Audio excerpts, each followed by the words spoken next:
Poor Barbara, not for her the carefree hours of happy play,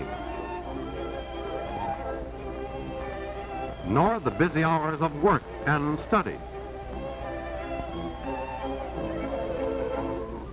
What has happened to her that she lies there so hot and feverish, so weak and dizzy, so miserable with suffering and pain?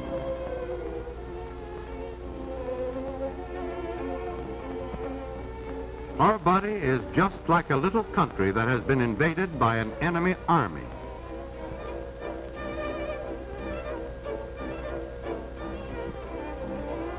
But the enemy in this case is not big soldiers. This invading army is so tiny that it can be seen only through a microscope. Its soldiers are the germs of communicable disease. Some of these disease-causing organisms are so small that they cannot be seen even with the most powerful microscope. They are detected only because they can pass through the tiny holes of this filter.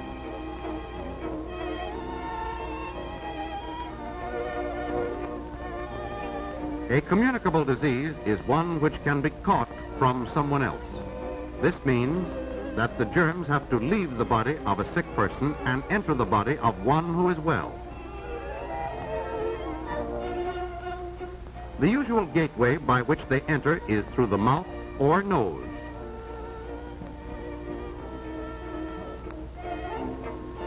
How do germs make the trip from sick to well and thereby spread disease?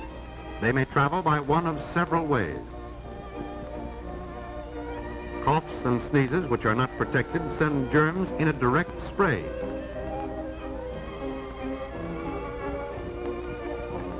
Kissing also gives germs a direct, short trip. The public drinking cup is a favorite means of travel. Water, as we find it in nature, may have harmful germs in it. If we drink such water without first boiling it, we are giving these germs a free ride into our bodies. Milk is the best food there is for us. But if it comes from unhealthy cows, in dirty surroundings, or is handled by people having a communicable disease, it can become a good conveyor of germs. Rats and some insects, particularly the fly, are of great help to germs of certain diseases by carrying them from filth to the food we eat.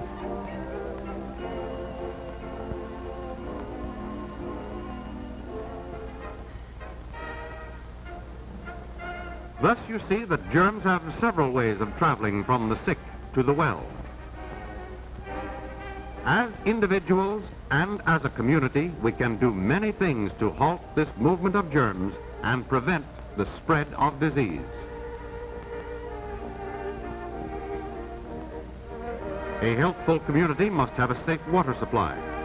Here we see sedimentation and chlorination, a part of the process of water purification.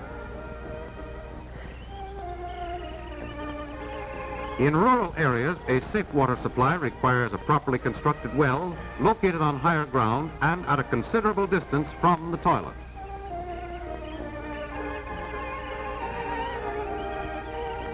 The purity of a city's water supply is further protected by the sanitary treatment of sewage. A series of processes renders the waste non-injurious to health. In rural areas, the problem of disposal of human waste can be solved by the building of a proper type septic tank.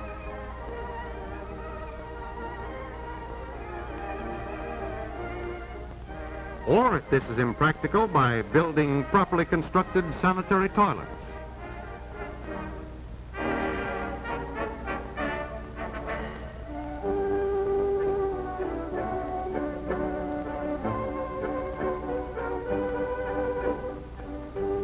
Care in all steps of handling milk will do much to reduce milk-borne diseases.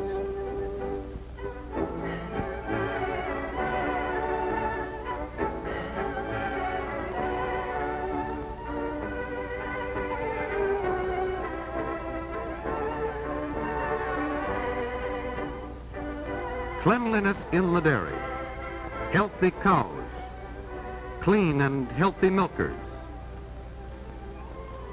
sterilized buckets, and cans so constructed as to keep out dust and flies all help to bring us safe milk so important in our lives. Pasteurization, which does not take the place of all these other precautions, is the one way to make sure that milk is safe.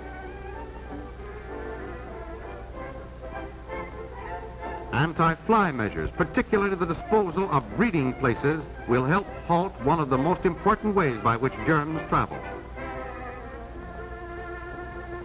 Tight-fitting screens are effective not only against flies, but also against mosquitoes.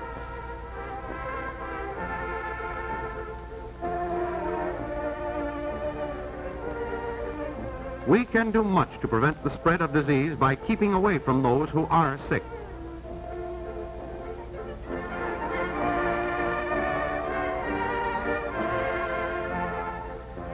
Common sense tells us to stay away from indoor crowds whenever communicable diseases are prevalent.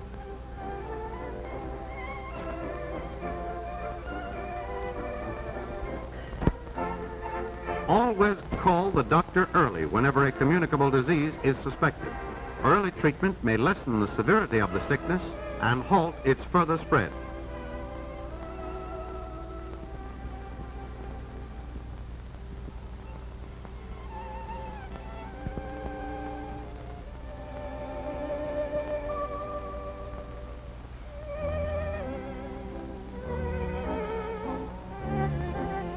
It is the duty of anyone suffering from a contagious disease to remain at home until the doctor feels it is safe for him to go out among other people.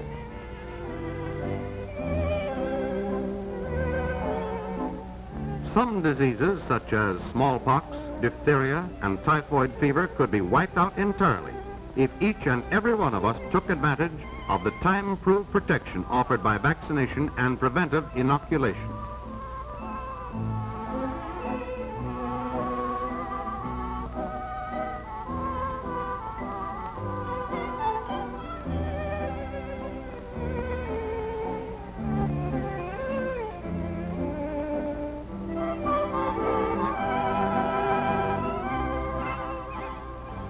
One of our best weapons in preventing the spread of disease is cleanliness, which is particularly important when there is a communicable disease in the house.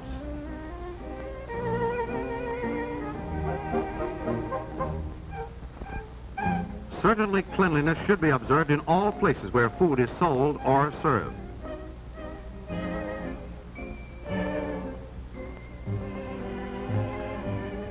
All dishes used by the public should be sterilized.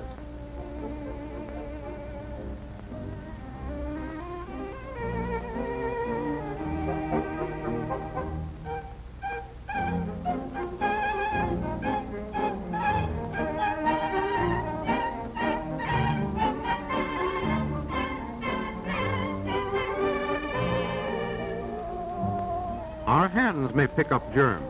The one act of washing the hands after going to the toilet and before eating is an invaluable health measure.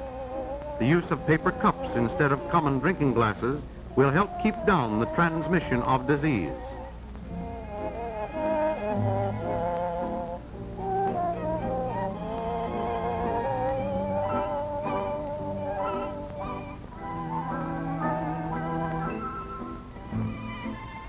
We cannot keep all germs from entering our bodies, but wise old nature has placed within us natural forces capable of fighting the invading armies of disease. The better the condition of our health, the stronger this last line of defense against the invader. Building up this resistance depends upon a well-balanced diet which satisfies all the food requirements of our body.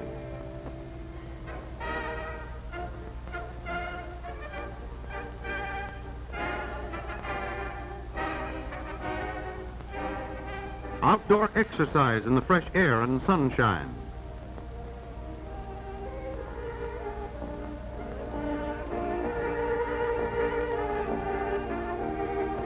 At least 6 glasses of water daily.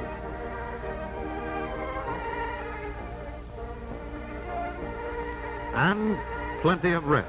At least 8 hours of sleep every night. Every step we take to prevent the spread of disease means increased happiness and greater living efficiency for all of us.